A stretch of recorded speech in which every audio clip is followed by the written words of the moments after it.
विश्व प्रसिद्ध बरगड़ धनुयात्रार यहाँ हूँ गोटे परंपरा। विश्व बरगड़ धनुयात्रा जो दिन शेष हो से दिन राति कंस बाहरिकी आसब पुरी श्रीक्षेत्र को ये पापर प्राश्चित सर्वप्रथम जीव महोदधि को महोदधि अनंत शज्या उपर शयन कर विष्णु एवं लक्ष्मी पैता को विसर्जन करी सूर्य को पानी अंजुलाई दे हाथ जोड़ी क्षमा प्रार्थना करी ए प्रभु मु जड़े मनीष दीर्घ 11 दिन काल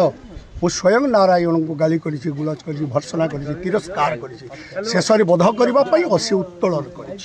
तेणु प्रभु तुम्हें मत क्षमा करदेव। तापर आसबू शंकराचार्य मठ शंकराचार्य हेले गुरु शंकराचार्य हेले कली जुगरे स्वयं शिव तांको पाद तले चरणाश्रित हो सेठू भी पाप मुक्त होपर जीव जगतर नाथ कोटि ब्रह्मांड नायक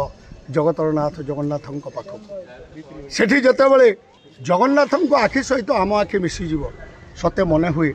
भक्त और भगवान अपूर्व मिलन हाथ जोड़ी कहबू प्रभु तू ही कृष्ण तू ही राम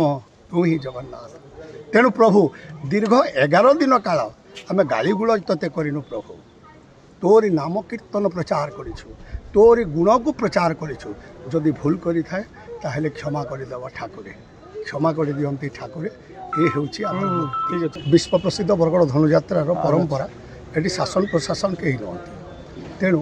कंस महाराज जहाँ को निमंत्रण कर से आसवे हे तो 2-4 दिन लेट हो पारे किंतु से आसवे आसिके कंस महाराज को मान्य करेंगे कंस महाराज भी बंधु भाव में कूल ने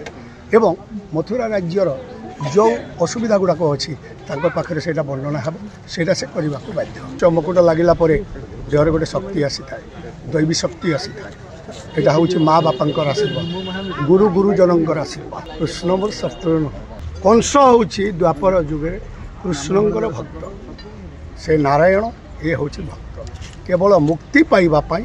यहीटा तारी मध्यम गोटे मार्ग जहाँकि शेष से मुक्ति पाई कथा हूँ जे जोटा सत्य संभव ही नथिला जोटा त्रेतया संभव ही नथिला कंस ता द्वापर देखई देछि ना कौन देखई निज मृत्यु को निजे चिठी माध्यम डाकी